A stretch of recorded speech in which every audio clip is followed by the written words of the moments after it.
Oh, goodness gracious me. I forgot the screen. Welcome to LFC, everyone. Today we're going to be doing obviously a late show. It's not the afternoon show, it's a late show about Liverpool and Manchester City. Obviously, the game finished as a draw, a 1-1. But let's talk about the Premier League first. I'm just waiting for a few people to come in, and then we'll just go on to the show and start speaking about Liverpool, Man City. So, as you can see, the first game we're going to be talking about is Arsenal. Obviously, Arsenal won by 2-1. I said Arsenal is a threat. Arsenal is a threat. They are scaring people out the way they're playing, and there's no doubt about they are challenging for the league title. And a lot of people will talk about Kai Havertz. Should he be on the pitch, especially when he dived in the game?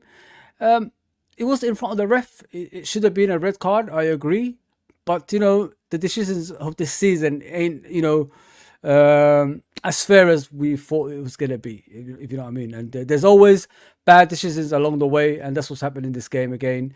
But listen. 11 versus 11, Arsenal won the game by 2-1. They did scrape out the result. You know what I mean? There wasn't dominant as they usually are, especially against teams who in the same position as Brentford. I think Man City struggle against teams like that as well. It's not just Arsenal. So let's just put it that way. But yeah, let me bring in Patrick, and then we'll still talk about this as we go along. Let me bring him in right now. What's going on, Patrick? I'm good, man. How you doing? Hang on, let me bring you in, bro. Let me bring you in. There you go. How are you, bro? How's I'm everything? I'm good, man. I'm good, man. Everything is well. How is yourself? Sorry for being late. I had to get into a quick shower, but I was like, oh shit. Yeah, And it's then all I right, was like, bro. Listen, everybody's busy, innit? That's what it is. That's what it's all about and all that stuff. And it's Ramadan as well for me today, so that's another thing. Ramadan Kareem to everybody who's obviously doing it. It's going to be a month, and hopefully we'll get through it all together. Yeah. So I was talking about the Arsenal game, Patrick. What do you think of it? Like it was like they did struggle in the game. Brentford should have scored a couple of goals in that game. To be fair. yeah, you can Brentford haven't been the same Brentford anymore, which is sad. They used to be a force to be reckoned with, especially Mm, for City and Liverpool. They seem yeah. to always step it up for them two teams, but I don't know. I knew eventually Arsenal win this. The game started well. You're right. Brentford were threatening, but they couldn't Mm, finish. yeah. Looks like Tony, after he made that speech, that people are gonna see who he is. He cursed Mm, himself. Now it looks like he's not the same Tony. He's not as effective. Maybe it's because Mboma is it Mbomu or Mboma is not there, because yeah. that was a very good partnership for the two. But the game was what it is. It's what we expected, isn't it? When we were watching the game, that Yeah. Brentford are going to threaten for a while. They won't do much as this season. Uh, and then, boom, Arsenal will have opportunities and then they'll score and close the game. I think Yeah. it could have been a different affair if this game was maybe away at Brentford at this period in time, but it was at the Yeah. Emirates, and these guys are flying high, and big up to them. So I don't know. I didn't really put much into it. I think I was going on and off the game. Yeah. I was just watching it out of when I hear text from people saying Ramsdale has made a mistake. I was watching Mm. it when I hear, oh, look at what's happening. You go back and you're like, let me go see what's going on. But overall, you're like, you know what, how this is going to end. So no, not really much. I don't know. What did you see yourself? Like, did you even see that there's gonna be a Brentford upset? I didn't see any of that, They especially had a with few Brentford history. opportunities as the game was going on. They had a header, I think Ramsdale saved, and I think there was a They had shot that from, thing. They had yeah, that shot from Tony from Tony as outside. well. Yeah, yeah, Yeah, so yeah. they did have opportunities to win the game, but you always knew Arsenal was going to get back. Arsenal. Listen, we've got to be serious about Arsenal, mate. We can't underestimate them this season. They are playing fantastic football. I mean, I think they're the best footballing team at the moment. Man City obviously is always going to be the possession team, but when I look at Man City, that technical players you used to have in that midfield ain't there no more. If you know what I mean. So you look at Arsenal, they took the opportunity last season. When Liverpool dropped off, somebody had to step up and take you guys on, innit? Don't forget, Man City was under transition last season as well. You won the treble being under transition, which is impressive enough. So they still challenge you, and it shows like they haven't stepped away. They're still there, man. And it's a three horse race. They're top of the league now, joint with Liverpool. You guys are 1 point behind. Can they last the pace? I think they can, you know. It just depends on your game on the Etihad. Can you beat them? You think like because especially obviously they beat you in the first game. You know, what I mean that was impressive enough. It was a tight game. It wasn't the most like glamorous game like yesterday. Yesterday was a 1-1, but it was end to end. You know, what I mean anyone could have won that game. But if you look at your game, I think it was very tight against Arsenal. Can there be like challenges, or are they going to be drifting away as most people are saying? You know, as the season goes along, Patrick. Look, City are in transition, and it's the fact that I think some people don't accept it. And Fozzy, I'm pretty sure you've seen it before. And I don't blame people not accepting it, because sometimes when you're the dominant force, or when you're the guy who's at the top, the same thing as Liverpool. Do you remember when Liverpool and City were going toe to toe? Yeah. Nobody wanted to accept that Van Dijk can be that important, that when he's injured, season is over. Funny thing, Arsenal fans who were at the top saying, "Oh, why are you making excuses?" They started using the same excuse for Saliba when he got injured.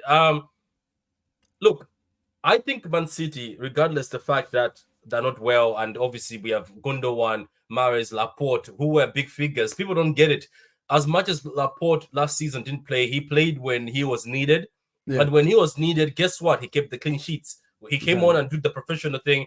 Riyad Mahrez was, when he was needed, he came on, got us a few goals, rescued us against Spurs. I remember by himself. Gundogan all the time rescued us. But now people are saying, oh, well, especially Arsenal fans. I think when I was on the football terrace, they came in and said it with chest, said you can record us. We're going to batter you at the Etihad. Look, at the end of the day, that smoke can be well received. And I know you're asking that, oh, do you think City can do anything in this? I think we can. I think it depends on how they take it serious. Because the funny thing is, as bad as we've been this season, which we've been bad sometimes, and I'm like, what the hell is going on? Somehow, in a miracle way, we are 1 point behind you guys and Arsenal. That's the bad team. So it just shows that maybe City's level is that high that even when they're having troubles and issues, they can still be close to the title. So even if Arsenal come to the Etihad, as much as Arsenal fans, I think, are very confident, and they have the right to be confident. And I have right now as a fan, it's the first time Arsenal are coming to the Etihad. I'm like, do they have a chance? But it's still the Etihad. Even Liverpool under Klopp haven't won there in the Prem. That's the record. They have won there in the Champions League, but in the Prem, they always come with we won in the Prem when Skirtle scored. Remember? Klopp I'm talking about Klopp. Klopp himself. Oh, Klopp. Yeah. Because I know every time when you say he won in the, people think he's never. Because he won in the. It was him. UCL. It was him as a manager. It was him. UCL. Was it? No. In the Premier League, he has won. Is that four? No, we're talking about versus Pep. Pep versus Klopp. Oh, yeah, it was a different manager at the time. Yeah. Sorry. Pep said the same thing that me and him. People are saying, we haven't won here. Obviously, we won without the fans, but he was like. Or even himself. A win is a win, mate. He knows that at my side, he also hasn't taken anything. So this is why I tell Arsenal fans that Liverpool have been the big force before. Remember? The season you won the title. They've come to the Etihad before and still got a draw. So Arsenal fans are very giddy saying they'll come there. But you're talking about Arsenal, and now talk about Liverpool, because I also gave massive respect to Liverpool yesterday. Arsenal, they are the informed team. Let's say they're pretty. Yeah. Everything is pretty. Yeah. They're doing the 5-0s. But at the end of the day, as I said in my other tweet, yes, I was being a bit salty. It doesn't matter. Even if Liverpool win these 2-1s or 1-1s, it's still 3 points in the day. Exactly. Yes, the goal difference might come in handy, but I don't know if they're gonna go through. If they go through this season, I'll give them respect. Playing this high-level football, because I saw it before from City, I saw it before from Liverpool, where we were beating teams 6-0 in December, January, 6-0, 7-0. When it got at the business end, the players looked tired. They couldn't press so much like this. So I don't know. I just think it's not over for them because it's too close. And I'm not talking about only for City, even for Liverpool. And Liverpool fans might be shocked. I said this on the Football Terrace yesterday and on Mo's channel. I said, if City don't win this title, I'll wrap it into. I'd rather tell City that make sure Arsenal don't win it. I'd rather Arsenal don't win it, because we used to joke back and forth between us and say, "Oh, you guys are annoying." Oh my God, I've never seen next level. Oh, I've never seen next level. Different, isn't it? It's different. Yeah, it's different. For a team that's done nothing, it's different. It's weird. It's very, very strange. You have seen the videos they have already made. There's videos going around of comedy. Them saying City and Liverpool are our kids. Like Yeah. there's memes already just from yesterday. Yeah, but look, Liverpool, I want to say something before I forget, because I might forget. I thought you guys were getting away with it this season. I kept on saying, I was watching your games. I was like, how are they doing this? No, I think you guys, there's this thing of I think you're not even playing football based on what team it is. It's just playing football based on passion. And I think there's actually a setup that's working right now. As bad as people were saying McAllister wasn't great and Endo wasn't great at the beginning of the season, I think these guys are unsung heroes. So big up to you anyway. Go ahead, yeah. You know what it is, with us, mate. Like what I've said is, like, compared to last season, the players we've improved. You know what I mean? Like we've got better players than last season. Nobody's giving us credit for that. This is why we dropped off. You know what I mean? The players were getting older. They couldn't do what they used to do anymore, and it was affecting us. It affected us on the pitch. It affected a lot of players on the pitch. You know what I mean? So. But now you can see the rewards that we have. I don't know what's happening. Let me bring him in when he comes back in. Yeah, so this is why I think this season, like, even if players get injured, the young players come into the team and we still like play the same way, if you know what I mean. Because it goes from all the way from the under nines all the way to the senior players. We play the same way. Klopp has set up a structure in place so we could like not change the way we play and all that stuff. So whenever young players come in, it looks like there's no difference from the first team, isn't it? So it's impressive, man. It's been like yesterday. Remember, I put a tweet up and we was talking about it. Everybody's panicking because Konate is not playing and Kwanzaa is playing, and I said, why is people panicking? This kid hasn't let us down all season, and all of a sudden, like now they're backing the kid because of what he's done yesterday. You know what I mean? Every fan base, isn't it? Remember, it's crazy, bro. Every fan base is the same. Bro, but how can you like argue a kid, you know what I mean, that's young, that's been doing all this this season, and all of a sudden because he's playing against Haaland, you give up on him? You know what I mean? It doesn't make any sense. But yesterday they were phenomenal, mate. Absolutely phenomenal. Let me bring Hamza in. Hamza's there as well, so let me bring him in. Yes, Hamza, what's going on, bro? How you doing, Hamza, man? How you guys doing, Patrick, man? I'm good. I'm good, bro. Jump on the stream quickly. Yeah, man. Yesterday's game was about mixed emotion, man. I'm disappointed we got draw. Obviously, Patrick's disappointed we got draw. Yeah. It's shocking, man. I was frustrated. Like, we should have taken advantage in the first half. And I think, we've seen so many times, like, when you don't take advantage, what happened? I'll give you an example. We saw the Madrid game when we played Real Madrid first 2 years ago. You have chances. You can hit the bar. You hit the post. And then Madrid had 3 chances. They came and took advantage, and we beat them 4-3. But that was the most painful game I've ever watched. You know when you deserve to win by more, and you know that will cost you, because that costed us. Same thing, Liverpool first half, and I think players have to take criticism sometimes. We don't finish our chances early and kill off games. But Hamza, what confuses me with you guys is the lineup. What's with the lineup, bro? Like, why is there too many attackers on the pitch when you got a structure of like 4-3-3 as well? I don't know. This is the thing that everyone predicted Kovacic will play. No one predicted Alvarez will play. Everyone knew that you need to. Rodri can't keep playing by himself, man. He can't. Like, everyone knows you can't keep playing by himself. Like, is Pep trying a new formation? I don't know. Or is it because he doesn't trust Kovacic is injury prone? Because it didn't make sense. And I was doing the watch along, and 20 minutes of my watch along, I was like, yo, I'm shocked at this lineup. Bring Alvarez, who's getting bypassed. Yeah. Alvarez that's not his position. He's not a left winger, is he? He's not a left winger. It's not, but Alvarez is a top striker. And but then he took him off after 60, 70 minutes. And then he took off Kevin De Bruyne. I don't think he needs to take off Kevin De Bruyne. But I think I understand what he's trying to do. He's probably trying to think, Kovacic and Kevin De Bruyne, I need to keep them fit. And I think that you just... Do you take players like Zidane out the game? Or No, you don't. No. You don't take out those guys. You know what he did though, Hamza, right? I think he did that because, first of all, I think I just saw this later on that way. I think it was on Moore's stream when he said Kevin De Bruyne lost the ball a lot. You know yourself that Kevin De Bruyne can lose the ball but create a moment of magic. Yeah. But I think he did it, Hamza, to protect the players and also protect the team, I think, out of embarrassment. Because there was a point, Hamza, let's admit it, where things were not going so well. yes, KDB could have done magic, but with the losing of the boy he has, which is a risk. And you're right.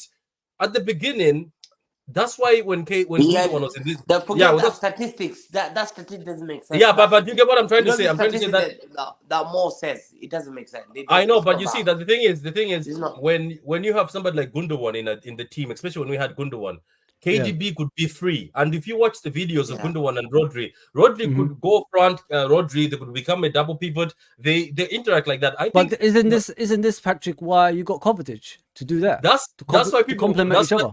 That's why Hamza is saying that's another issue he had from the beginning. He should have had somebody to say, because everybody said that on the starting lineups. They're like, where is Kovacic? Kovacic has been helping Rodri help out with some of these counters. Because let's not forget, teams have changed, and what they're doing against City teams is you load up the midfield and try to dominate the midfield. Recently against Chelsea and you guys, they've loaded midfielders who've got legs to run for days. As I said, I repeat again, KDB is the man that you have to make free. To make KDB free, you need other midfielders. So Hamza is right that okay. If you're subbing KDB, obviously I think he subbed because he also panicked. He was like, I don't want to get embarrassed here. Maybe let me just settle this down and play tiki-taka. But if he wanted to play KDB from the beginning, I think he should have just put Alvarez on the bench and then put Kovacic in there, Bernardo Silva and Foden as the wingers. I think that could have been more settled. Rather than leave Rodri on his own, as he's done this season sometimes. Rodri is Superman, but under a yellow card, Rodri he's not going to do nothing. He's not going to do anything. That's why Rodri let Diaz go. You know, Diaz was running through on goal. He let him go because he can't clip him. You can't clip him or hold him back. So look, I just think as much as we appreciate Pep, and somebody told me this, Hamza, it's like, oh, but Pep makes mistakes and then fixes them. I was like, but he makes them at the beginning of the season, not at the business end. And another thing where I'm going to give Hamza flowers is we wanted to make a video with Hamza, but it was rescheduled. Hamza warned people at the beginning of the season and said, guys, in this team, do we really have game winners? Have we replaced Mahrez, Laporte, and Gundogan with the quality that's similar? Then people were like, oh, you're being selfish. You are being selfish. But now, as I'm thinking, yes, Kovacic is good, but have we replaced Gundogan and Mahrez in this team? I don't think so. I think we're behind. I don't think you have. You know, like you know what when you don't know until it's gone, innit? And you don't know stuff that's there until it's gone. You look at Mahrez, the importance of him, that right wing, the goals he used to bring, the assists he used to bring. Where is that now? You can't see that anymore. You know what I mean? When you look at Man City, and I said that they're gonna miss this guy big time because he was a pest for Liverpool. He was a pest for the top teams because he always used to cause problems for us. But you look at Foden on that side, it doesn't look like a right winger. I'm sorry, like. He's more over number 10 or something like that when I see Foden. But yeah, since you got rid of Mahrez, there's no other player that I can see that has replaced him in that, Hamza. Am I wrong here or? You're right, but the one that I said before, I've always been thinking, oh my God, is a midfield, man. I've always said if you want, we would have walked away with this league easy.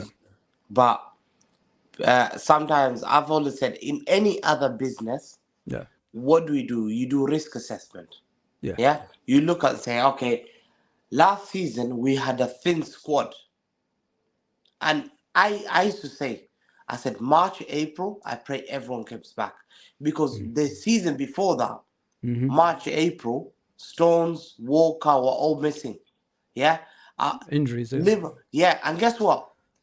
After we got locked up by Real Madrid, in the Bernabeu, it was predicted that Rodri and Fernandinho play centre back in one game, West Ham game. I'll never forget it. I thought, literally, you're gonna play Fernandinho, and that's why he went and got Akanji as an extra fifth choice centre back. So I thought, when you lose Gundogan, Kovacic is good, but there's something that you look at his previous record, injuries. What's he known for? Getting injured a lot. Was there adequate replacement? No. You've lost Gundogan. If you're giving me Gundogan replacement, I want 2. Kovacic would have been, but they went for Bellingham. They didn't get. But then you're looking, okay, they said we went for Declan Rice, but we pulled out because 100 million. So who was the next one? Paqueta. Okay, but what about Barella? There was other guys, man. There are other guys, Yeah, Bottom. you then make a risk. You say, okay, Gadon, you're leaving. You start making the deal. Bellingham, you're not coming. You start sealing that early. Yeah? This is negotiation. Back at the, but Barella could have been signed. People say, oh, but yes, the guy is the winner. The guy, bro, it doesn't matter. Even if you got me a few months for Brozovic, just another midfielder. I know if Kovacic gets injured or Rodri gets injured, someone's there. Yeah. But we didn't get it. So we suffered because, and I'll tell you one thing, we suffered because Rodri has played every single game. Every Exactly. single game. This is where And we're Gundogan lucky. came in. Yeah, a few seasons ago. And- yeah. So Kovacic is good, yes, but his record, he's been injured already. And even at City, he's been injured. The reason why I believe... Is he still with us? Yeah, there's no sound, Hamza. We can't hear you. Your sound is gone. Your sound Yes. gone. Your sound is gone. Your sound Yeah. is gone. Can we Yeah, also? but do you agree with him though Man. in regards to the midfield, like what he's saying? Yeah, man. Since Gundogan all them are gone, you haven't been the same. I think that's the thing, though, because this is my thing, Forse, and this is where for me, I think that's where things are different. And obviously, people will call you, "Oh, plastic, you don't appreciate." We used to be there back in the day, so we appreciate this more. Look, the thing is this: football is football. Everybody has got eyes and there's opinions in football. And the thing is, some people are football purists and they love football for the sake of it, tactics and how they can see things to think. Doesn't mean they know better than Pep. It's just that they can see things that I think that's the mistake over there. It's not like you're criticizing Pep Guardiola. It's just that, first of all, the same thing as you guys have got your kids, the ones you're putting in. Yeah. We have ours. Luis, who was phenomenal as a midfielder when we needed him. We have got Bob. I think it's a Bob. Bob, Oscar Bob came, who's come through. Hilton, Mika, the kid that's coming in again. Yeah. But the thing is, we had people who were also midfielders, but he doesn't bring them. That means you don't trust the kids, right? Of to course, play midfield. Because you know why? Pep Guardiola's strength is midfield. So he doesn't even trust Foden until now. He only put him in midfield now. He only puts him now after years and years of playing. So if you're buying, this is my thing. If you're the one who says Nunes, I love him, he's a good midfielder. I have seen Nunes play next to Neves as a double pivot. I've seen him play in Portugal as a double pivot. He can do the job. He's got the legs. You tell him he played because you guys didn't in the Champions League, as I remember. Yeah, he did. I was like, you know what, Nunes? You sit back here. Rodri does this. I think that will work. Same thing as Kovacic. So this is what my other argument was at the beginning before I listened. Or I was like, Hamza might be right here. Is if you think this quality is good, which I think they're good players. I think Nunes is an excellent player. I think he's brilliant. Trust them in the games, but Pep Guardiola doesn't. So you're like, okay, what are you gonna do? First of all, you didn't trust Phillips. Phillips is gone, and as much as people want to laugh at Phillips for West Ham, I think there's a good player in there, but confidence is gone. Confidence is shattered because your confidence can be shattered. So for me, I think Kovacic is the solution for now. I know he's 29 years old, but Gundogan also only became the super Gundo at the earlier stage. Kovacic looks like he can do the job, but it's just frustrating. I think Pep loves Alvarez, and Pep doesn't want to drop Alvarez. Because Alvarez has basically, I've heard Alvarez is a bit unhappy not playing a lot. That's what I've heard. Yeah, maybe that's why. He's probably, this is why they have to fit him in somewhere in the team, if you know what I mean. He's played a lot of games. I know. And I found out last season, I don't know if that will be true, because even last season, apparently he's one of the highest minutes. So this I didn't know that. this season is the highest minute, one of the highest minutes under Rodri, I think, behind Rodri. But the thing is, Patrick, I want to ask you about Alvarez. Obviously, we're talking about Man City because I want to hear your perspective. Yesterday, we talked about Liverpool. With Alvarez, is he a striker or what is he? Like, all I know, he's a number 9, but what the heck happened to him? Like, why is he a number 10 and a winger now? Look, what's his position in the team in the future? Like, okay, so Alvarez, right? When I was doing studies and when we used to watch him, Alvarez can play number 10, can play wing, both wings, and he can play as a striker. But his biggest asset is playing as a striker or playing behind the striker, like one of those shadow strikers, where when you have a dominant striker like let's say Haaland, the same way as Tony and Boma, Tony is the target man, Boma is the runner in behind. You hit the ball. He can do that. But the thing is, I think Pep has seen a footballer, and he is a footballer. You can see how he is. Yes, yesterday he was nervous because of the atmosphere, but let's not pretend as if like a lot of City fans have turned on him now. Let's not pretend as if when KDB was injured, it wasn't this man Alvarez who was playing that role, and this man has got 8 goals and 8 assists in the Premier League for a guy who people say is useless. The same Alvarez in the Champions League is the second goal scorer, highest goal scorer in the Champions League. The issue is we understand he's useful, but the thing is, Pep sometimes is trying to force Alvarez to do things the guy can't do. Like you can't. It's you true. Can't I can't even see that. Yeah, I know you can't expect this kid to be playing these pockets. This experiment. Like Henry Barcelona as a winger. Yeah, like that. He's not that. He's not that, man. But as a striker, he's lethal. And the funny thing is, you can tell that Alvarez is talented because he's been played out of position. And he's still one of is the second highest goal scorer in the Champions League. And if he scores one more, he goes up top with Haaland. If he continues assisting in the Premier League, he's gonna go double digits in the Premier League for both. So you can see this. So he is a striker for Z. But you know, Pep Guardiola did the same thing to David Villa. David Villa was one of the best strikers. Pep said, left wing. So maybe it might work. What about a few years, Hamza? We'll look like fools when Alvarez he does this to accommodate them to play different position and come in. But in this matter, this game, we needed to be quite like, we could have kept the ball against Liverpool's midfield. We could have bullied them.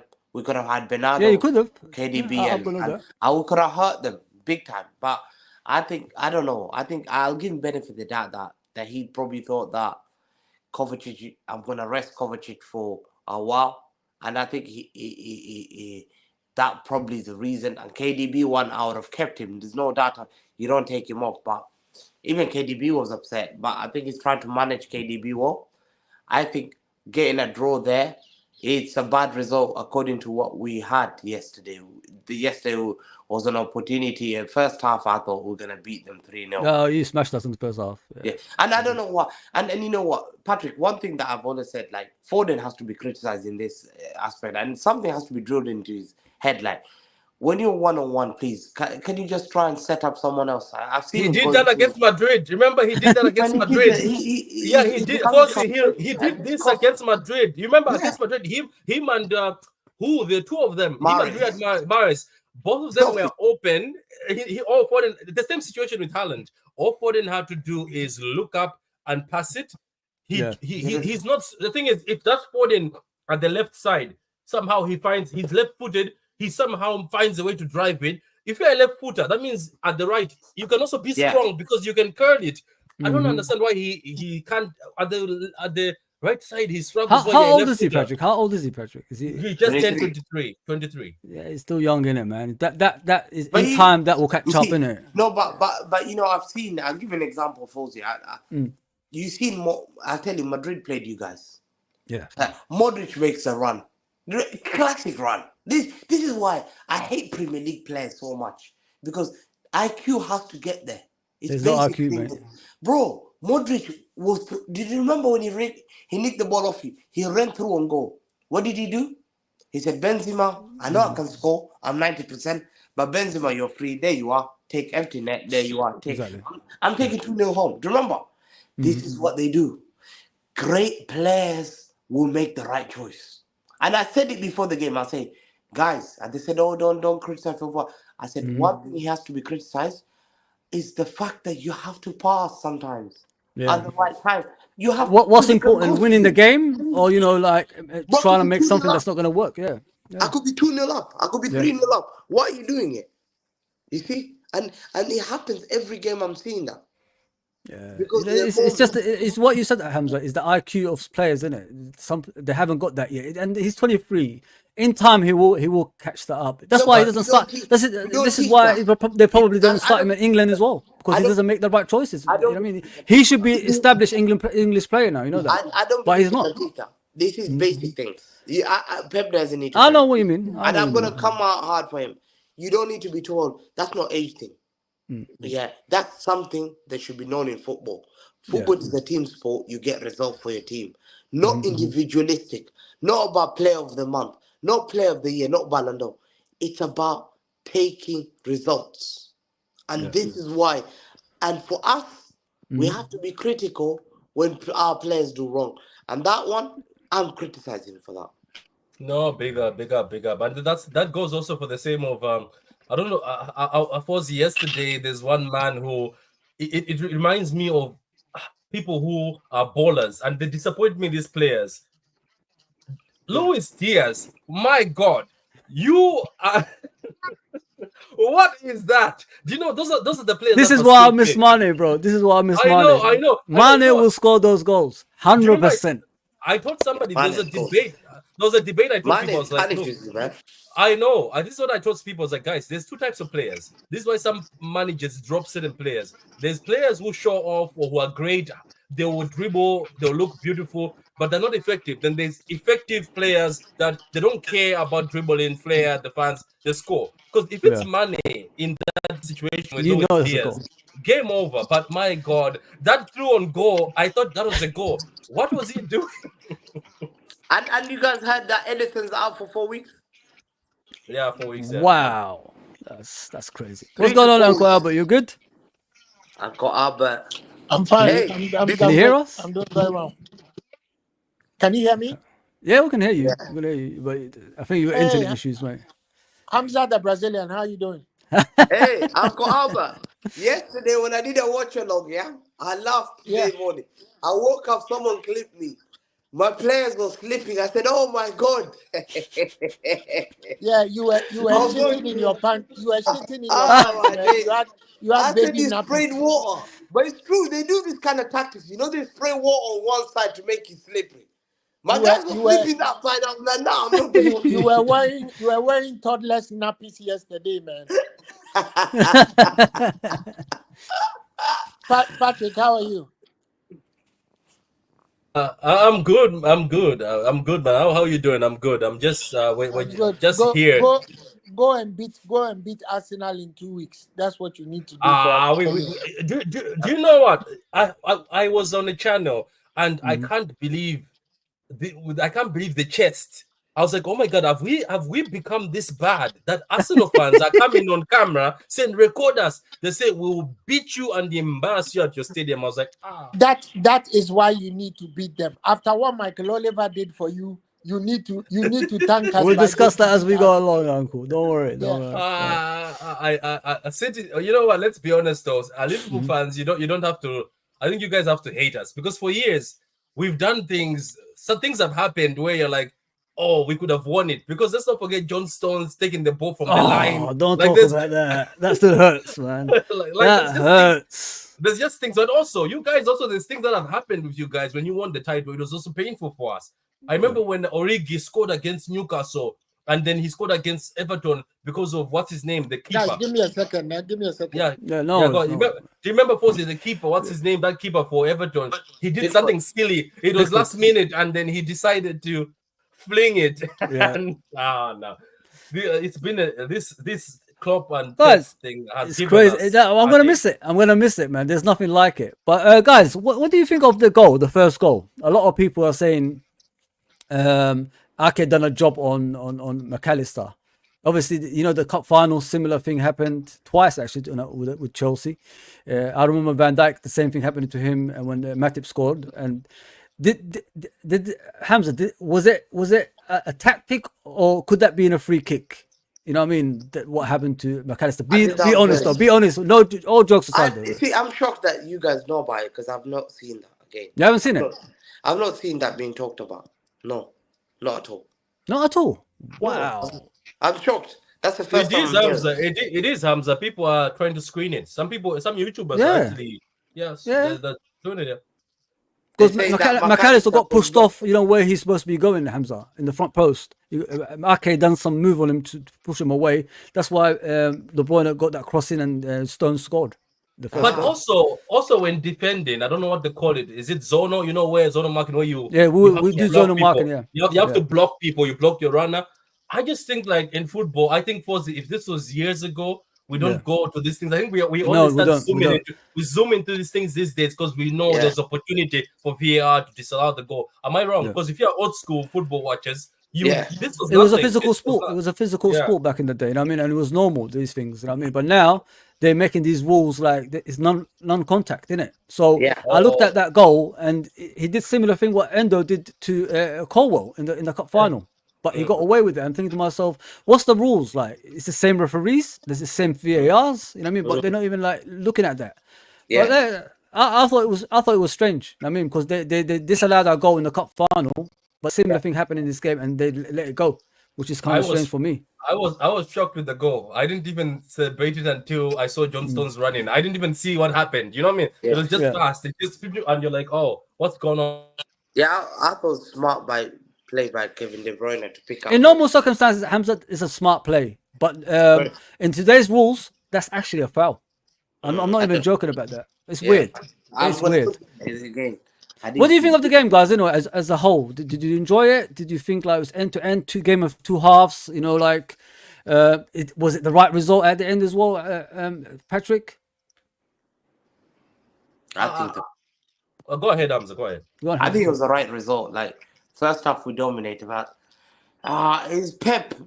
No one else you can blame there tactically. It should have been two midfielders, man. We have two midfielders. We won that game.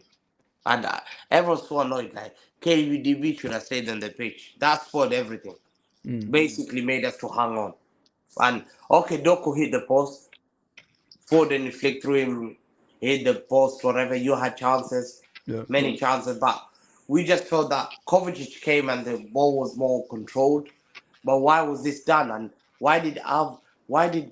do you really need to take off KDB? I think that was the wrong choice. I think you don't take Hamza, you know, if you look at your starting lineup, was that the team? Was that your best players? Is there anyone missing from that starting lineup? Because they said it was your best team. Grealish, oh my God, if Grealish had played that, this is so important. Grealish is so important for City. So important. You see my Luton when he came on, he was cooking them. Yeah. He drags players out of position. If Grealish plays that game, we win. Easy. We win 2-3-1. Because he's very clever. He tracks back. Yeah. So he will not allow Bradley to go. He will follow Bradley. Oh yeah, 100%. I've seen that before. Yeah. And when he gets the ball, he will take off Brad. He will be very clever. What he does, Bradley will think that he's going in the wing. Yeah. He will come in inside and he will drag Bradley towards inside. Yeah. And that means that midfielder will come towards him. He will take two players off. He will allow a wing back to come in. He's very, very clever. Very clever. And he doesn't lose the ball. He will not lose the ball. He'll go frustrate you, go around left, right, and win your foul. He'll delay. He'll frustrate you in Anfield. He's the guy you need. We need him for the Arsenal game. He's so crucial. People are saying, oh, Grealish is important. No, because you know what? When I see Grealish nowadays, like when I'm watching Premier League games, I see him on the bench. I haven't seen him this season. Wasn't there something going on with him and Pep Guardiola? No, Pep said he has to work. He has to work harder to get back to his form. And this is what I was telling people who love Grealish. I was like, I know people love him now, but they also hated him the first season. The only thing I have, I don't know if you've seen Fozzy on my Twitter. The only thing I fight against is I admire Grealish, right? And I criticized him harshly because this was the Aston Villa captain. This was one of the best top assist record players. And I used to see how he used to play. Obviously, he came to City and he was told to come down, that he's not a maverick. He can go everywhere. He said it himself in an interview that Pep told me, in this system, I have a role. I can't just be walking around like at Villa, going wherever I want. But the thing, you pause. If you see most of my arguments with Grealish fans is just because Grealish is not playing this season, don't throw shade at Doku, who's a youngster who's come in, because that's what people are doing. The Doku, it's like season, though, bro. Yesterday, Hamza. Guess what? This is where I exposed people who just do it for the sake of the fact they love Grealish. Somebody told me that game, the worst player was Doku. The Liverpool game. He was there for 15 minutes. He hit the post. Worst player for 15 minutes. This is where it's like, why do you guys hate him? I know why they hate him. Some people know. It's because that's Jack's position. If Doku came to City and played like what he played in France and Belgium at right-hand side, nobody would talk because they'll be like, yes, Doku play right, so Foden plays middle. But just because he's taken the guy, that boy, who they love right now, because Hamza knows our fan base. They can switch on Grealish. Grealish can come back and think they'll switch again. They'll be like, we need Savio. They'll be like, we need Savio. Savio is coming. But anyway, talking about yesterday's game, I think we are doing yesterday's game a little discredit by focusing like on the Doku thing. I know we're gonna go into that. We're gonna talk about that. But all I want to say is those two halves of football just showed me one thing: the quality of football between Jurgen Klopp and Pep is one of the best you can see out there. Because we have played Arsenal and we still don't see such impressive games. Hamza, tell me the truth. Between Arsenal and Liverpool, which one makes you sleepless? I don't sleep when I'm going to Anfield. When I'm going to the Emirates, I sleep like a baby. I will sleep. I don't care. I don't even switch on the TV until 20 minutes into the game. I can go for coffee, walk around. But Anfield, Hamza, you shake, isn't it? People shake. Even Liverpool fans told me when they're coming to the Etihad these days with Pep, they are not uncomfortable. I remember I was watching a game with the Liverpool friends. They couldn't sip the drink when they came to the Etihad last season. They were there. I was like, sip the drink. They're like, not yet. Kick off. This thing, I don't know what they call us all. You guys love each other, buddy. It's respect. I think both sides respect each other. Come on, man. It's 7 years of like us competing against each other back and forth. Obviously, you guys won more, but there's nothing. Listen, if it wasn't for these two clubs, I don't think the Premier League would be relevant. You know that, Hamza. You always say it would be a farmers' league. I mean, it would walked away with 20 points clear. We would have won the league by March. I know. Would people start buying more high-class players? Spurs has had to up who they buy. Like Arsenal wouldn't buy Declan Rice for 100 million if City and Liverpool were not this quality. But people don't appreciate. Like yesterday, I just want to say Bradley, my God, Bradley, and this is going to disappoint a few Liverpool fans, and I know I'm already hated by a lot of Liverpool fans. Conor Bradley is more complete than Trent. Why am I saying that? Trent is good and is top class, world class as a what do you call this again? As an attacker, as a midfielder, going forward, creative. Yeah. But Bradley, where did you get this kid? Defending, he didn't let anyone go. He didn't let anyone. He's been doing this since Chelsea. He doesn't let you go. He can attack. I saw him attack into midfield, and we struggled. He went past through our players. We struggled, and then that Quan Chi, that Mortal Kombat character, is it Quan Chi or Quan Chi? You have, my God, I'm telling you, Hamza, this Bradley kid is going to places, and if Trent comes back, I know Trent is one of the best, people say, but I always criticize Trent on one thing. This season, I respect Trent. He's got better as a defender. I think this season, Patrick, with Trent, like, because you got the vice captaincy, he had to step up in it. You have to step up. You're the senior player now. But isn't this the opportunity to throw him into that midfield now? Because look, I would see Trent. Imagine Trent, McAllister, Soberslai, and McAllister is who sits isn't in your team.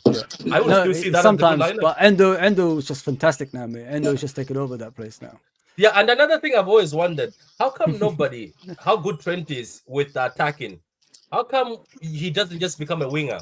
I think he would be good. You never know. Maybe next season with the new manager, he could become that, innit? Because we need a place for Bradley next season, innit? In the right back position. Like you said, he enjoys. First thing he does, he enjoys defending. Then second is attack. That's what you need from your fullback.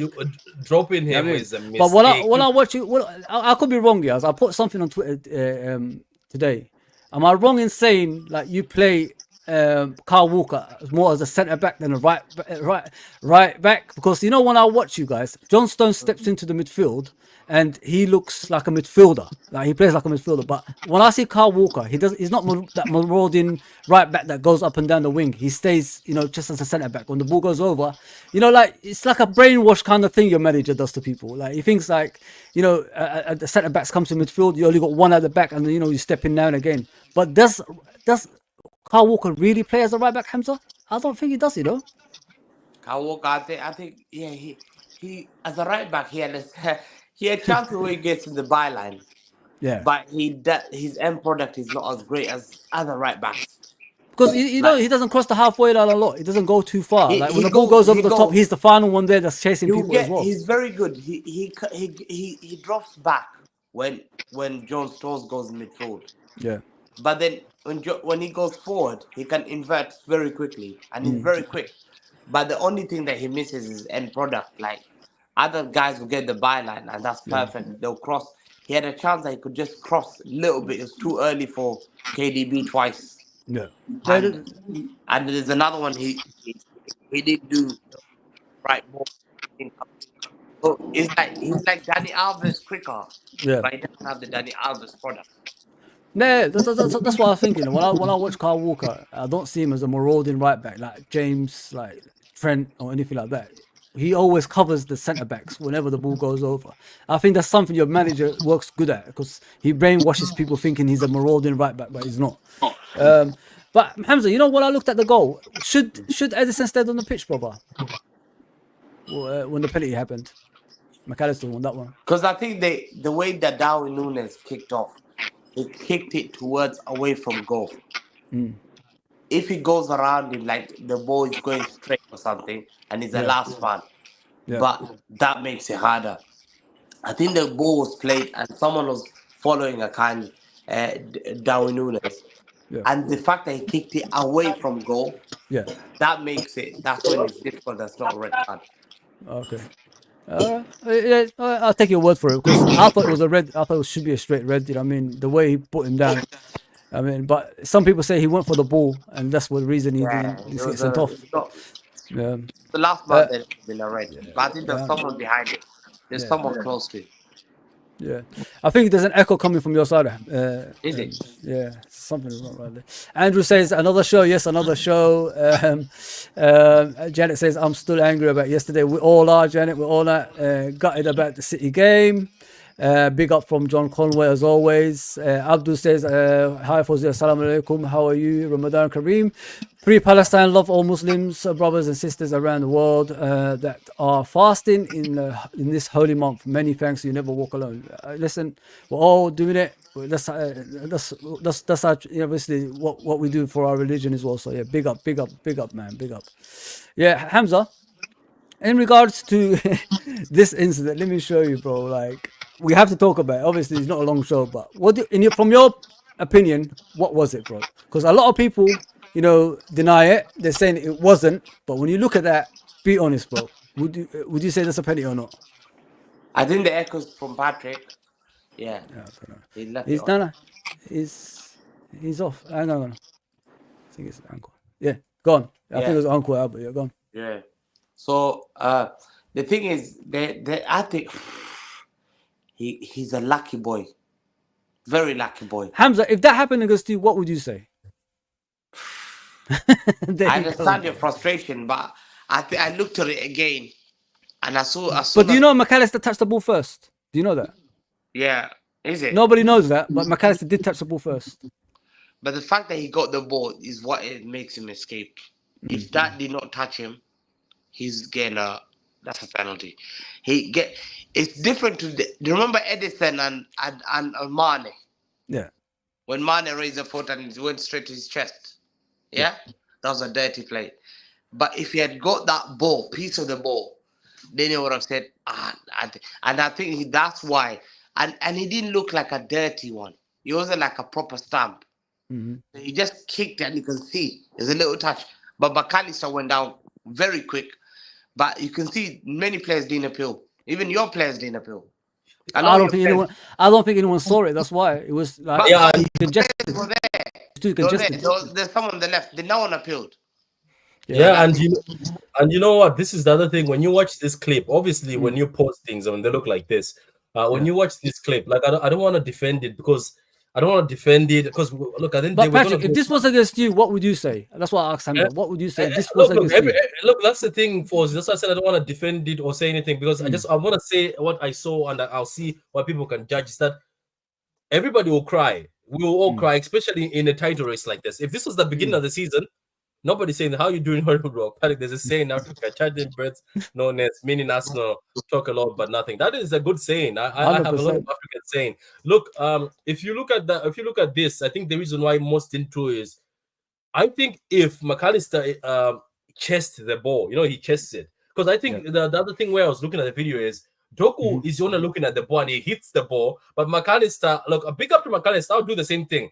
He jumped in. Says, you know what, foot me. You know what I mean? Like, in a way, like jumping in. But the Mane one, I remember Edison and him were both 50-50 coming together. Remember? Edison. And I think the Mane one was worse. I think if Mane hit Edison's fingers with the ball, I think would have Not been his head, no, right, could have been a yellow. I think, but the thing is, remember it went to the studs, scratched the face. I think then everyone was like, "Whoo!" and then Edison collapsed to the floor. I think that was the issue. It's just that I think if you look at this one, probably I was looking at the video because I've been looking at the video because a lot of people are discussing it. I was like, look, Premier League refs are funny. Some of the refs could have given this, could have gone and said, I'm giving this. But I think what I want to ask you is, isn't it injustice when they don't go to the VAR and view it for themselves? Things like this. I don't know. I just think, Fozzie, I think if it was it is injustice, but you know this league and you know how things. I think if it's not at the last minute, I think he goes to the screen. But if you look at it proper, I know it looks like Doku is kicking McAllister. You know what I mean, from this picture. But when you look at the video, remember he like, you know how you chip the ball. That's what he did. Then McAllister, I think, was trying to block Doku from clearing it, and then he jumps in. I think that's where he got away with one. But I am saying this: if this was McAllister chesting it, and then Doku came in, I think you're done. I think you're done there. I think you're done. I don't know, just from my perspective. But look, we even if which other side we try to digest this, I'm pretty sure we're not gonna get anywhere with this, because to be honest with you, I think, let's be honest as City fans, if I'm seeing this the last minute again, I'm going to hype it again. I'll be like, oh, yes, unfair. But I'm pretty sure Liverpool fans will come as me and say, but McAllister was clearing the ball and then Doku ran into McAllister. Do you get my point?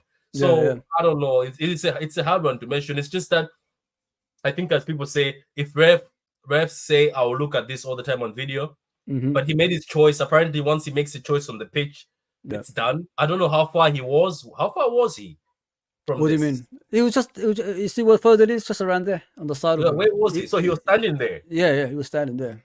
So maybe that's why he was confident, because he was too overconfident, was he? Especially at Anfield, a lot of refs crumble, you know what I mean? So I don't know what confidence. I honestly think in normal circumstances that's a penalty, bro. I've got no doubt about that. I think everybody thinks like Doku actually touched the ball first. He didn't. If you look back at the actual footage, McAllister is the one who touched it to Doku's leg. And so what if this happens 10 minutes in? I think he goes to the screen. Yeah. You know what I mean? I think it was just last minute, and he was like, you know what?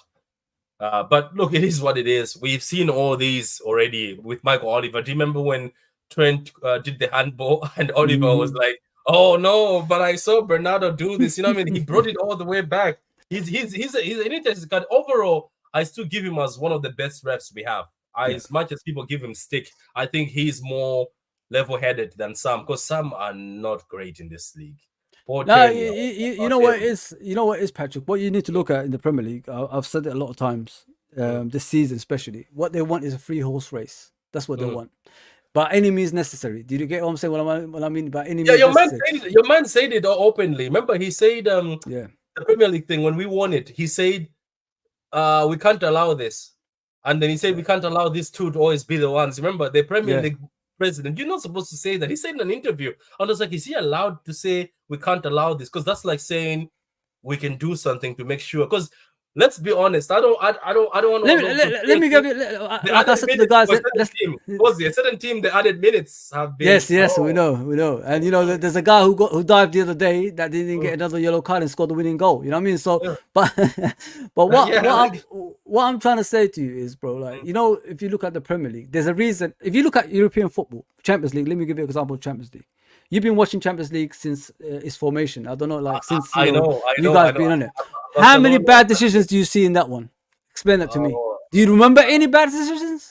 I remember Thierry Henry, Barcelona. Was it Madrid or Barcelona? I think which one was it? The Thierry Henry one, was it against Madrid or something? Yeah. Oh, I also remember Van Persie. You remember red removed just for the kick in the ball, and it was nothing. The whistle had gone. There's a lot. I know what you're trying to say. I've seen. All I am to say is I know Barcelona and Madrid fans will be pissed off. I have seen Barcelona and Madrid in the Champions League throughout the years.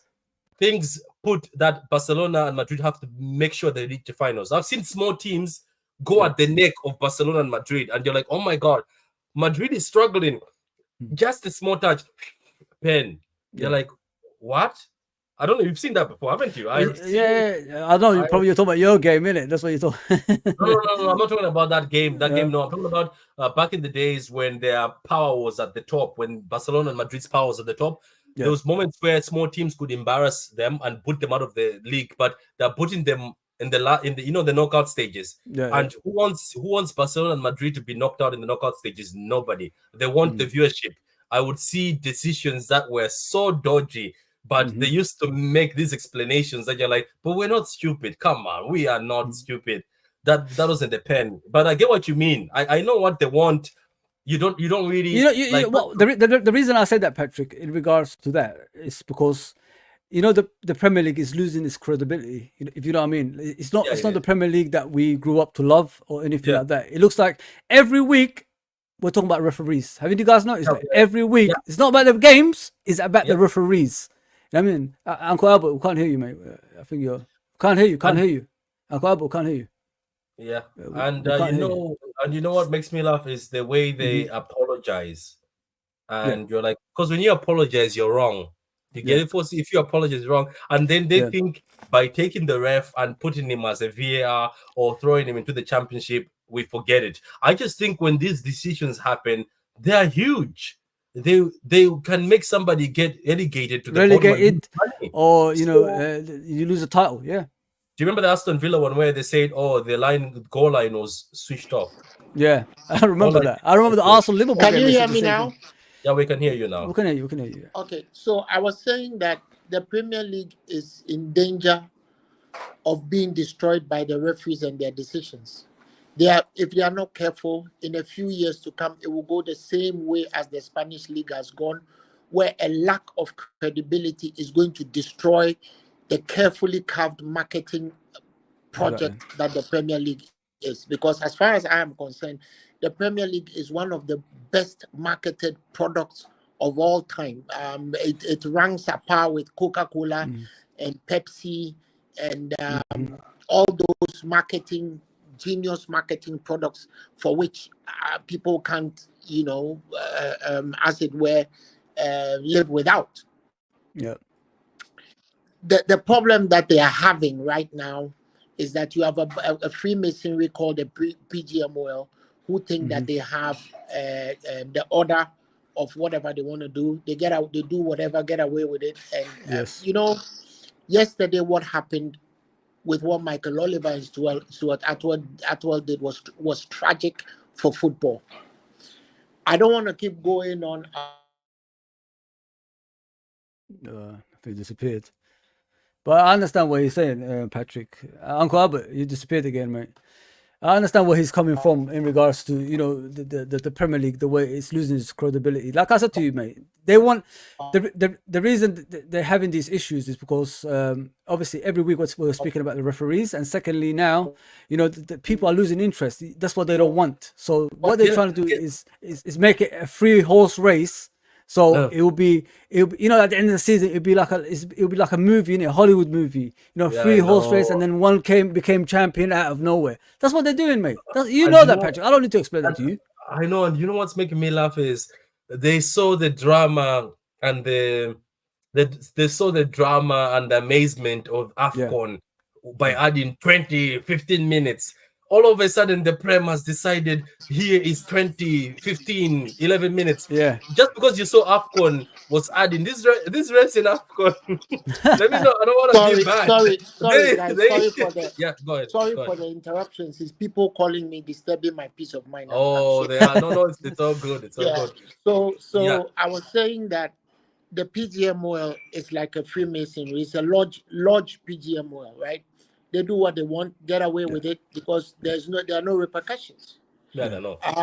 And until the Premier League teams come together as a whole, or the big teams in the league come together as a whole and challenge for better refereeing and or sanctions for those referees, there isn't going to be any change.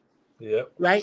But one fine day, people think, oh, it's Liverpool, and it will be somebody else. I remember when Arsenal, when Tottenham happened to us, Arsenal fans were like, oh, no. And then it happened to them at Newcastle, and they're like, oh, all of a sudden, all hell broke loose, and all of a sudden, Arteta could insult people, but then we were suddenly told because he's not English, even though he's been in the UK for 20 years, he's not English, he doesn't understand English. So he doesn't understand the word rubbish or whatever, something stupid like that. What happened to Liverpool yesterday was tragic. But if we win the league, we will win because we took our own referees into onto the field. It's also difficult for me as a Liverpool fan to get so upset with Michael Oliver, because if stupid Luis Diaz had taken his chances, all this would have been a moot point, right? Remember Salah's goal a few days ago in Sparta Prague that was denied. It had nothing to do with us, had nothing, it was denied. I don't know who said anything. We were 4-1 ahead, so if you deny it, big fucking deal, right? We scored again. But at a time like that, that is when shitheads, excuse me to say, like Luis Diaz come back and bite you. Luis Diaz makes bad decisions all the time. This is not when it started. He makes fucking bad decisions all the fucking time, but Klopp feels him all the fucking time. Right? One of the things I can say I'm relieved about when Klopp leaves is that all the sacred cows in the team will have to come back down to earth. Right? Luis Diaz is one of the sacred cows in the team because he starts all the time. So he fucks up all the time and he knows there'll be no repercussions. I heard you, Patrick, also mentioning about Trent. Liverpool fans don't want to hear the fact that Bradley is a better fullback than Trent. They don't want to know. As soon as you bring it up, Liverpool fans will come and tell you he has the best assist of all time. Hello, a fullback function is not to assist; is to defend. This is what I'm not a hater.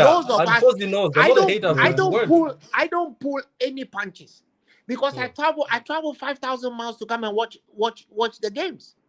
I pay a shitload of money to come and watch Liverpool. I'm not going to allow anybody to tell me what I see and what I don't see. If you were at the Emirates the day we lost the match because of Trent. Why do you think Klopp pulled him at halftime? Fuck all those things about the fact that he was injured. If he knew he was injured, why did he field him in the first place? If you were watching from where I was sitting, Trent was going up forward. He wasn't coming back. And so the team was unbalanced. Remember that in the 15th minute, Konate already had a yellow card. That is what led to him being dismissed. Exactly. Because he took another yellow, which really wasn't a yellow, but then he had shot his bolts. Here is the thing. Liverpool is better balanced as a team if Bradley is playing. Fact. We are even having this discussion because we have seen an alternative. So hopefully at the end of this year, when Klopp goes, Trent is going to have to take his chances with the midfielders.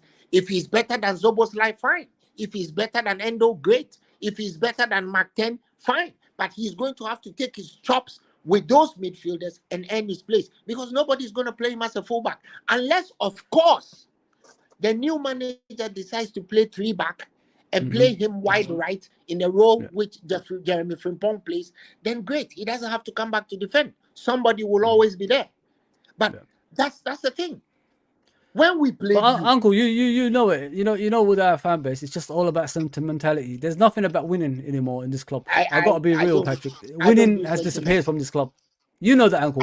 The winning is gone. I saw fullbacks like Alan Kennedy scoring twice in succession European Cup finals. I saw it. I saw Rob Jones. In my mind, he's the best Liverpool fullback I've ever seen. His career was cut short. I've seen Gary Gillespie. I've seen Stevie Nicol. This Stevie Nicol who sits on TV, on ESPN, babbling a crock of shit. He was an excellent footballer. I love him as a right back. My favorite right back, man. 1989 PFA Player of the Year. Many of the supporters don't know that. So today, when they'll tell you, oh, he's the best fullback of all time. I hear people. They don't know. I tell people to be careful. This is the best of this. Yeah. Luis Striker is the best striker we've ever had. Did you fucking see Ian Rush? Are you fucking kidding me? The first line of defense. First line of defense, Ian Rush was. Yeah, how can you tell me? Yeah, I mean, all the mnemonics we give today, pressing the ball. Who was a better presser than Ian Rush? I've never seen Nobody. anybody who forced defenders into making mistakes like Ian Rush. We say left-sided centre back. Was there anyone better than Alan Hansen? Really? Nope. Have you ever seen a better left-sided centre back? So, and all we are recycling all the terminologies, and now we've added XG, triple X. FFS, we've added everything but He's looking, right, GA, though. don't forget GA. everything GA. but looking at the game and seeing it with your own freaking eyes. Eye I test. test. That's what we're doing. And then when you do it, Fozzie and I, we are called old bats. So sometimes even when they are having the space, they don't want to let you in. I don't give a fuck. I don't need to be on any fucking space. Right? But It's sad. It's sad. that's the word. But Patrick, you guys, please go and shut Arsenal the fuck up for me in 2 weeks. Man. Patrick is pissed, mate. Patrick is pissed. I am holding your feet to the fire. Don't go and fuck up now. Go and actually fuck. Listen, I would rather Man City win again than Arsenal win a league title. Oh, Because we'll I need we'll my suffer. eardrums. At least Man City fans don't have a voice, right? You are all bourgeoisie. You are white. You live in nice suburbs around Manchester. You're rich. I don't want to hear any bees fucking whining in my ears, right? So go and beat Arsenal and let us have our peace of mind, for fuck's sake, please. Now we have to. And you know that's the first thing I'm telling Arsenal fans that don't like. I was like, this is where you show, like Fozzie said at the beginning, you haven't won anything for so long, but you've got the audacity to say, "Oh, we are coming to the current European champions. Oh, we are coming to the current World Cup champions, and we're going to beat you." Somebody said 3-1. I was shocked. Yeah. Somebody said 3-1. Hey, Fozzie, I was like, that's your nephew, the one who comes to Anfield. His name is Raheem. Right, nice to meet you, Raheem. I saw the "Nice to meet pictures you, from Raheem. What are you Anfield. doing?" Hi. You good, yeah? Yeah. We saw your pictures. Anfield's good, isn't it? Anfield's one of the best places in Earth, mate. Yes. That was the best experience I've ever had in my life. Yes, sir. Yes, sir. Yeah. Go on, Patrick. Go on, bro. Yeah, I was just saying that for them to come and challenge and say, I get it, look, and then we don't look great. And I told them that don't judge it based on because some of them are judging based on this, like if this Liverpool side can do this to you. I was like, but this Liverpool side still has good experience and it's at Anfield.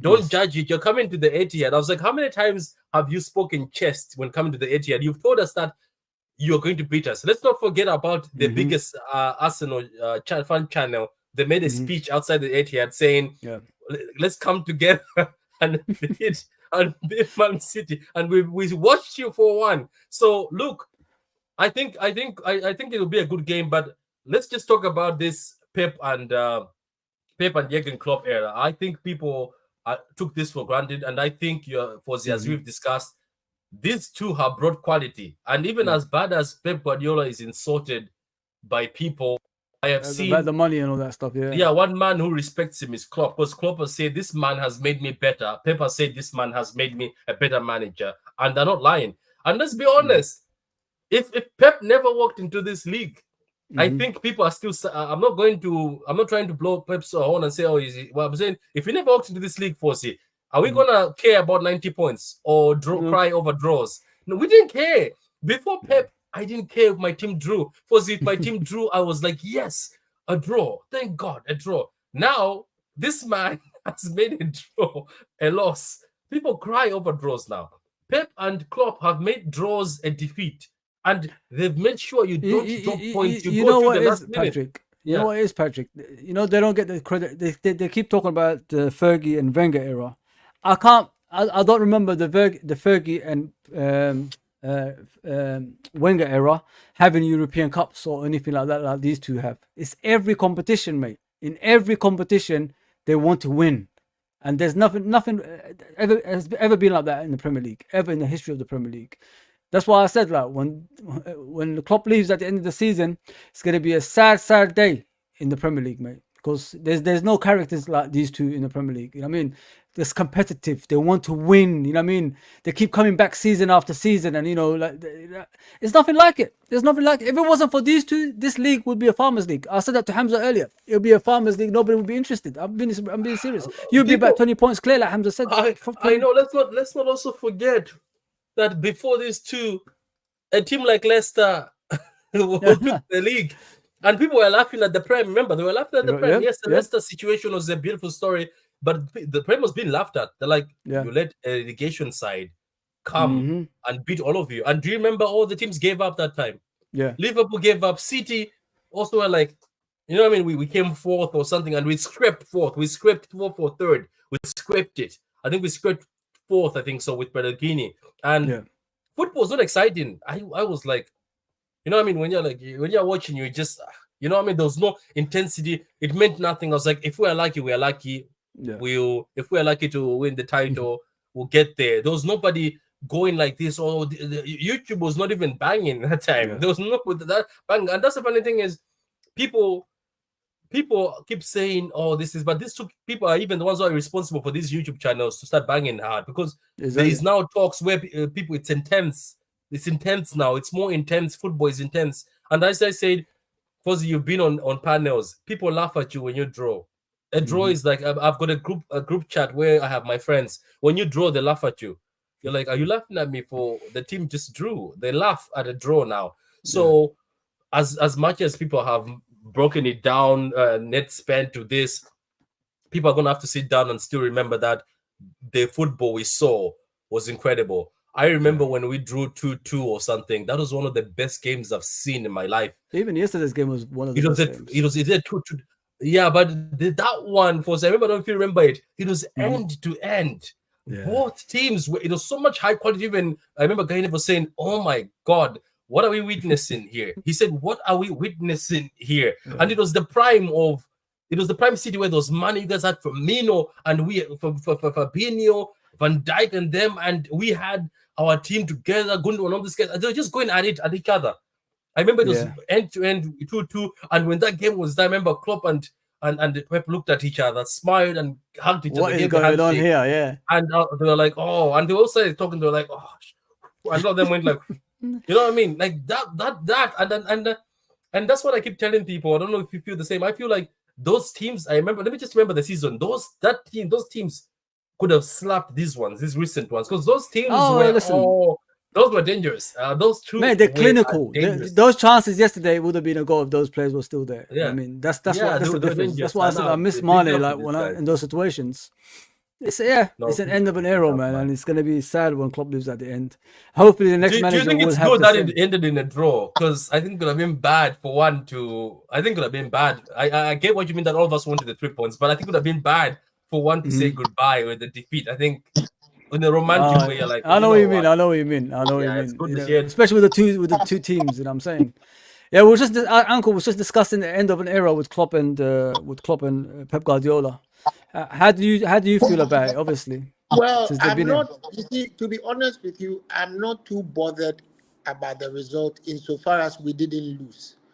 Reason why I say that is, like I said earlier on, if Luis Diaz scores all those goals, it's not in any referee's hands because there's no way any referee would have pulled back any of those chances. If he would have pulled it back, he would have pulled it back earlier. Those that were not offside, it wasn't subject to VAR review, nothing. So it's all on Luis Diaz. Another thing happened. Klopp virtually gave Man City a respite by pulling off Darwin Núñez. I don't know what was going on in his head. Yeah, I think in Klopp's mind, he was even okay with the result. You could see he was okay with not losing. So yeah, he was happy at the end of the game. He was smiling. Yeah. As far as I'm concerned, what we need to do is to make sure that we don't go and mess up. You know, last season after we beat Man City, what happened? We lost the next game, didn't we? We beat Man United 7-0. We went and lost the next game. So what Liverpool needs to get over is not losing matches they shouldn't lose. If you don't lose against Man City, you were expected to lose. If you didn't lose, take it as something gained. Go out there and don't go and draw with Brighton Hove Albion, because some of the things that have hurt us is drawing with Luton, drawing with Brighton Hove Albion. Remember when it came to Brighton Hove Albion, if Gravenberch had put that Chance away. chance away, we won't be having this discussion of who's on top and who's on the bottom. If we hadn't gone and drawn with Luton, where everybody goes and wins, we wouldn't have this problem. So at the end of the day, what adds up is your own acts of commission, not acts of omission. Granted that these referees are a bunch of idiots, I get it. But how many times is a referee going to do anything that affects you in that way? Don't forget, we've won almost every match we have played. So, end of an era, but you always have to look forward. You know, life goes on. Life is dynamic. Honestly, if you ask me, Klopp leaving, in as much as many fans are sentimental about it, I think Liverpool should move on from the Klopp fetish, okay? Because it's dangerous for our team. Let's see what the new manager brings. Let's see what you can end up like the Fergie one, isn't it? You can end up like the Fergie one. Remember, they were all just Liverpool when Kenny left. Or Liverpool when Kenny left. Yeah. Fergie and Wenger. Liverpool when Kenny left. Thank you. So you know that the precedent sits there for us. Let's just make sure that we put ourselves in a position where the team structure and the team organization in and of itself is dynamic and not beholden to a certain fetish, because that is dangerous. That's just my I hear all kinds of things now. Oh, and the club ethos. Are you a Liverpool supporter or are you a club supporter? What is club ethos? What is that? I think that's where we lost our identity, Uncle. Yeah, ever since we have this player fetish thing. Yeah. When you go, I mean, if somebody wants to talk about an ethos, it should be Shankly. Shankly virtually dragged us from obscurity to where we are today. So everything should have a focus around it, but we should understand that even Bill Shankly left our team go there. Yeah, you're cutting out, Uncle. Can't hear you. Yes. He's cut out. It's cut out. It's cut. I can't hear you. Yeah, Uncle, you're cutting out. You're cutting out. But yeah, Patrick, obviously it's the end of the show. I'll put up the Premier League. Where's this gonna end up in the Premier League? Just in case I don't see you anymore. Well, man, it's been a few years since we last spoke as well. You know what I mean? So that's why I'm trying to bide my time with it. You know what I mean? I people forget, like, when we started, there wasn't that many YouTubers on there, man. Now there's millions of them since the pandemic, man. I know, man. But I stopped also for a while. I just stopped. I left it for a while. Just left it, because it's people don't get it. Like, YouTube is very draining. You know what I mean? Like, it is, man. You want to do it, but you've got a lot of things to do in life. Like, you've got work, and you have to pay your bills, and then you've got kids, and then you've got time also. You have to spend time with the fam, but. Exactly. But it is what it is, man. Like for me, I remember we used to do videos. I remember that time, a lot of people, you and me, I think we stopped, and most people we started with, and we had more subs than them, have actually surpassed us because we had a gap. Passed us, mate. You know, I was like, wow. I remember the other day, I was like, wow, wasn't this? You know what made me laugh is Judge Mo. He said to me, "How come Fozzie hasn't been found? Like, how come he's not in terrorist and all this stuff?" I said, I've been here since 2019, my friend. I'm not a YouTuber. I said I enjoy what I do, but I've got responsibilities. You know what I mean? I've got life outside here, and that's how it is. You're 100% right. I think that's what stops you. Like at the end of the day, look, everybody. If I think and just speaking on this YouTube thing, I think a lot of people don't get it. That's why I text today. Remember, I put a status. Yeah. There's two types of YouTubers, right? There's YouTubers who are football purists, and you don't even have to be a serious football purist, but you're just somebody who loves football, and then you want to talk about football. And what I've noticed is most people who are just there for football, it's actually harder for you to establish something that's very big because it takes long, but it's slow. You'll get there eventually. But if you want to click just like that, it's quite simple. You know yourself, because you've got experience. You can just do clickbait. You can just do unnecessary arguments. Let's say, for instance, you bring this penalty thing. Like, you see how you discussed it mature way. It's stopped. There's certain in the places where, because it can become a battle purposely. keep on Yeah. poking, keep on poking for it to continue riding.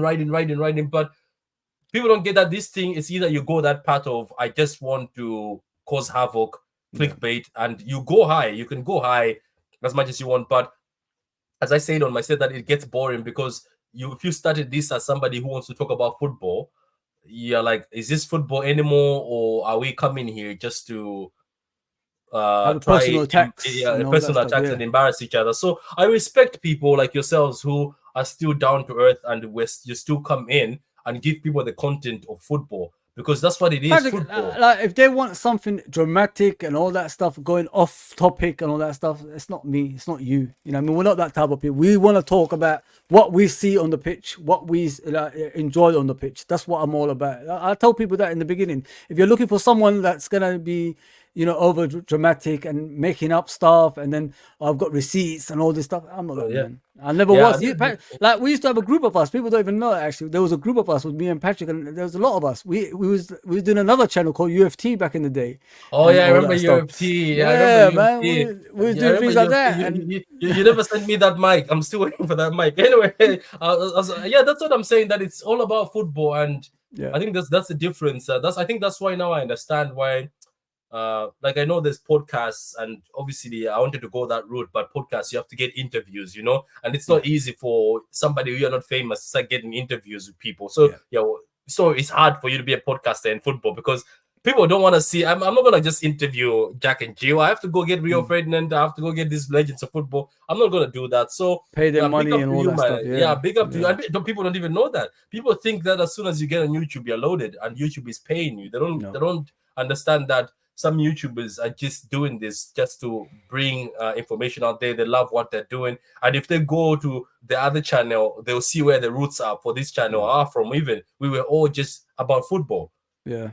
It's just about football. So, people don't even know, like, we're pretty old on YouTube, man. We've been here for a long time. Long time. If you think about lockdown, I'm like, that's a long time. That lockdown is the thing that messed us up, mate. You know what I mean? Yeah, like, all of a sudden, there's YouTubers everywhere. You know what I mean? It's crazy. Lockdown was painful for many. I think it also drawn people a lot down. But big up, man. You're still here. It's 2024, and it's still here, and you're still holding up the channel, I ain't going nowhere, man. I still enjoy doing things like this now and again, innit? That's what it's all about. I wish I didn't do days and nights shifts, but it is what it is. I got a life I have to take care of, innit?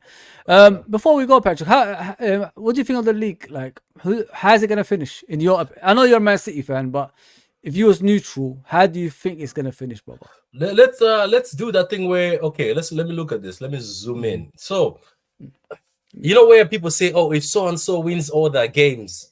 Yeah. Let me put it on you. Stop there. Just ignore City. You City. I just want to see the two. Go back to the two. No, you can put City down. I want to see this too. So let's say, for instance, you two guys here, right? You don't meet again. You're done. We're done. At least Arsenal meet City. So let's predict here. You win all the games. That means you're gonna end up in the same points. But now goal difference affects you, right? Yeah. How far are you on goal difference now? Hang on. I think we're about what is it? 7 away. 7 something like 7 away from them. Yeah. So that's my first one. Let's say, for instance, you guys decide not to drop points at all. If it's possible, it is possible. The games that are there are winnable. You know what I mean? They are winnable. Do we start looking at the squads? It looks like Arsenal's squad has started coming back. Thomas Partey is back. Yeah, it's back. Tomiyasu is back. All the players are back. I don't know about I think it's just Martinelli got injured, isn't it? Martinelli, yeah. How far back are your players coming back yourselves? Our ones, hopefully after the international break, Trent, who else is it? Gravenberch, Jota, could be Jota, and Alisson. They could be coming back. So Thiago's gone. Thiago's finished, so don't worry. So who's on the stronger panel right now? So it's Arsenal with the people coming back. Yeah. Yeah, I don't know. It's just... You guys are. This is what makes me love the Premier League. Look at that. You guys have got 7 draws, but you still. Do you get it? Remember, this is how last time we won the league, where you guys had 1 defeat. Because you had so many draws. I don't know, man. It's hard to say because, the 10 games, something can happen. That's why I'm doubtful. I know, but I'm still scared of Arsenal because they look like they're not putting the foot off the pedal. No. But also, international breaks can break with them, International break. They're lucky because, you know, like compared to the two of us, they're not getting a lot of injuries, if you know what I mean. They're not getting a lot of injuries. Like if you look at the back line, this the same back lines all season. Us, how many changes have we made a during the lot. season? Do they run out of steam though? Do you look at that like they might run out of steam, but now they've But got- it's what you said in the beginning of obviously of the stream. What you said is what was it? You said the difference between us and what was it? You said something along the lines. They haven't faced adversity. They haven't faced, you know, what we've done during the season, especially at the end, because everybody's got when it comes to the final 7-8 games, everybody's playing for something. Some people are surviving And the is league. it the pressure Some people more when are you're finishing top top of the league? four. Yeah, And the some people are pressure is more finishing when you're top top four. of the league, Yeah, some people are going to be finishing whatever you finish in the league, you get more money, don't you? Oh So- yeah, this so is a the lot moment of- to grind. Yeah. So a lot of teams are fighting for something as the season goes along, especially in the last 8 games. Can Arsenal come through this? Because we've done it in the past and you've done it in the past. This is what I want to see. And their fixtures is not favourable. They still got, you know, Aston Villa, Man United, you guys, Spurs. Spurs. So they still got like hard fixtures. Can they come through this? I mean, because these two teams, we've got the experienced players still there. Got the same managers there. You have the same. We've been through this before. Can they come through this? That's the difference, you know what I mean? Because think you know the that's what season we'll doesn't get it doesn't get easier, does it? The season it gets harder, Patrick. It's never get easier, and I don't know. It's just you're right. Do teams become more serious now? Say when we welcome you, we've seen you've got another dynamic to you. We'll take you seriously. It's just it's been funny that some teams have actually, like, I'm not trying to be a hater. Some teams have actually thought of going toe to toe with Arsenal, and I'm like, but you in December you were parking the bus. What's going on? Do you get my point? Like in December you were parking the bus. Now you're going mid block. Why? What has changed now? Yeah. So we'll see, man. It's just it's a scary. Do you know what, Fozzy? People shouldn't forget this Liverpool and Man City, because we've been in this situation. Remember, 10 games. We've actually been with 8 games left, both of us. Yes. On a 10-point gap. So this is a 1-point gap, and this is you and them head to head. Yeah. I think. Let me just ask you this, because it's very difficult for me to answer. Do you think that City games can boost them or depress them? I mean, like, if we let them win, let's say for instance they beat us, I think they can be on cloud 9. They'll be like, Yes. wow. I think we also are the cause of this, because when they I beat think us, we us too, both of us, Yeah, because yeah, when they I beat think, yeah, us, when they they were beat both struggling of to us. win, and they Yeah, were then they drawing. came Don't forget back. before they beat then us, there was then they came back. So what if City beat them convincingly? Does that maybe put fear factor in them? 100%. They've never think been that's here what it before, is. bro. They've been here last season. Don't forget, last season they were top of the league for 96% of the time, and they still failed. This season they haven't been like they haven't seen three-way challenge before. They haven't seen the two top teams challenging them before. So Do you think they crumble when that being chased, that could affect them badly. Do you think they crumble when they're being chased? Because if they start Yeah, getting yeah, run chest, they 100%. will crumble maybe. Yeah, I don't know. It's just you hard. got to set the standards, innit? You got to keep the standards up at all times in every game you play. And you guys beating them can actually, you know, put them in the other way, because after that they got hard games coming up anyway. Do you have the games list? I want to see the home and away. That who's got more they've got. homes. I think they've got 2 away games. They've got 3 away games that's tough. That's you, Man United, and Tottenham. Yeah. That's the 3 away games that's tough to. And Spurs has got all their players back now. Yeah. They got. You saw the other day against Aston Villa away, mate, and they battered them. Don't forget like what Aston Villa did to you guys. You know what I mean? Yeah, So, I know. Aston Villa and they beat them as well. Don't forget they beat Arsenal as well. So yeah, it shows, mate. Listen, you have to beat them. There's no other way. You know what I mean? Otherwise, I think people know. And do you remember when you guys came to the Etihad during moments like this? This is when it also becomes hostile at the Etihad. Remember the flags come out, and the fans. Do you remember that match we played against you? And it was a must. I think we won 2-1 with the Sane. Remember the Aguero scored from a very weird angle. Yeah, then Sane. Do you remember how hostile it does get hostile at the Etihad? As much as people insult it, I remember Madrid game. Oh my God.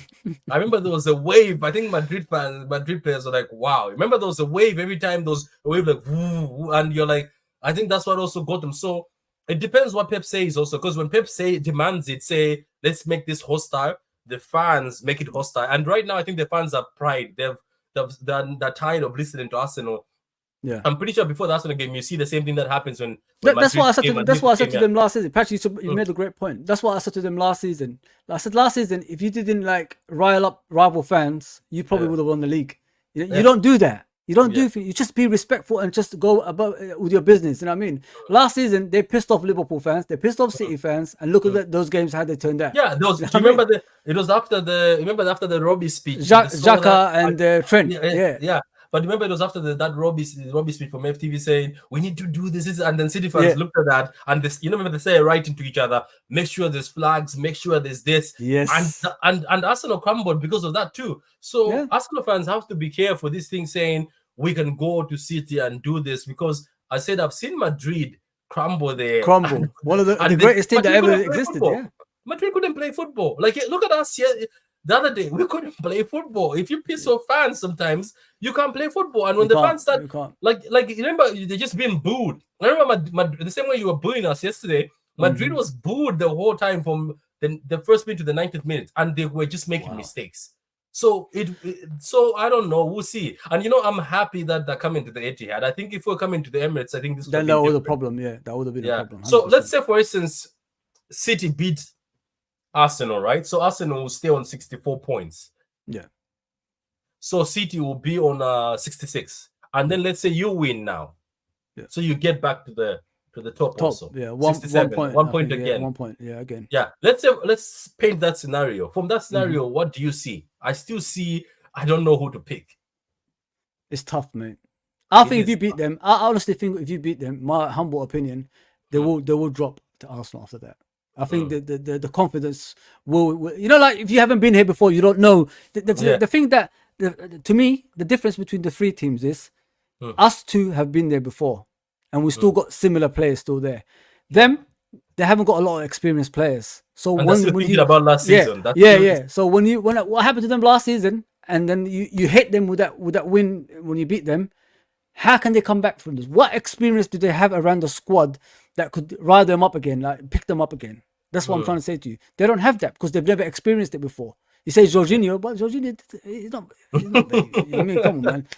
Like, come on, that's a joke, that one. But other than that, what have they got? Do you get what I'm saying? We've had the experience. We still got those experienced players there. Once we get down, we go back up again. But them, that game is be or end all, in my opinion. I'm being honest, Patrick. I think your game.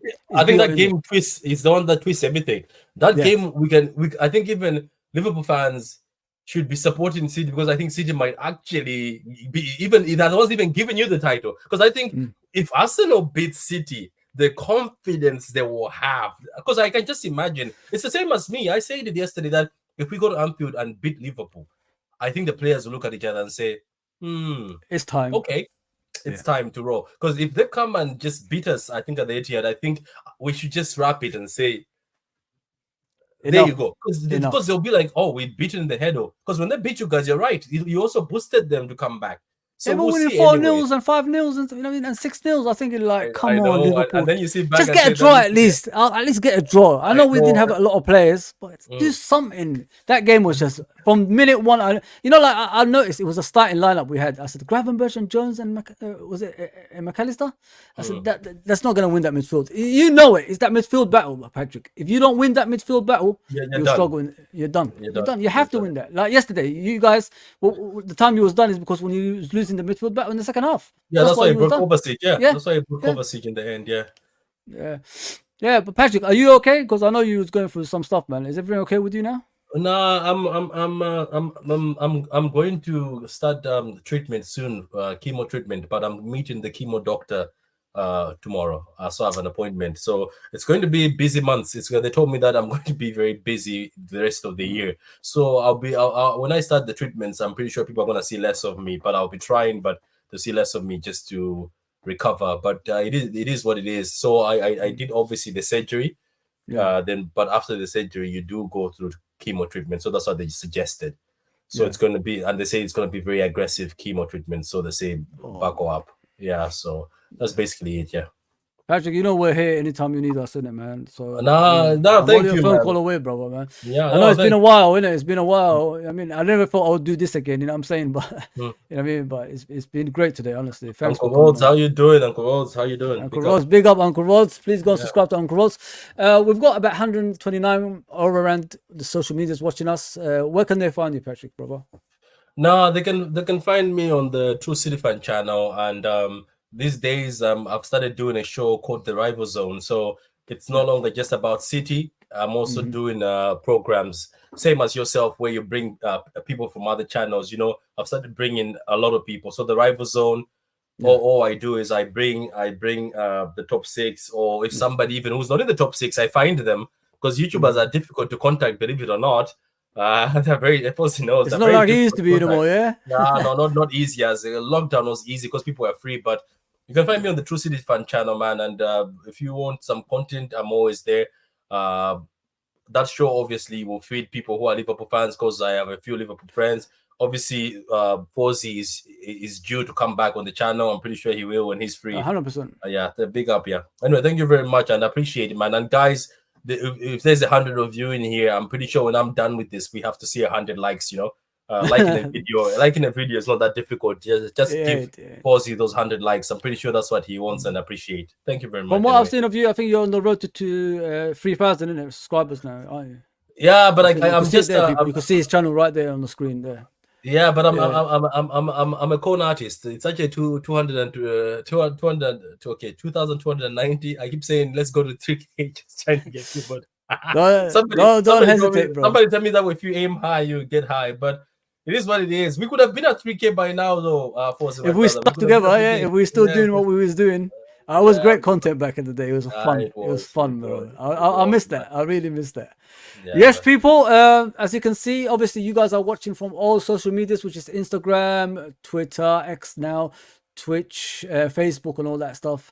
I've always said it, like, the YouTube channel is the one that needs you the most. So please come over and subscribe to the channel. We're on the road to 2,000. Patrick is on the road to 3,000. So just hit that subscribe. It's free. It's free, and like all the videos, I mean, because it doesn't cost a thing. It doesn't cost a thing. Like, we cover the Man City perspective, you know, from their point of view. And I hope you like this video today.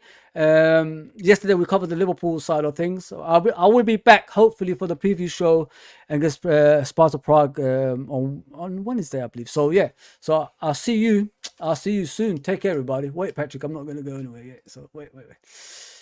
Take care, everybody. Let's go.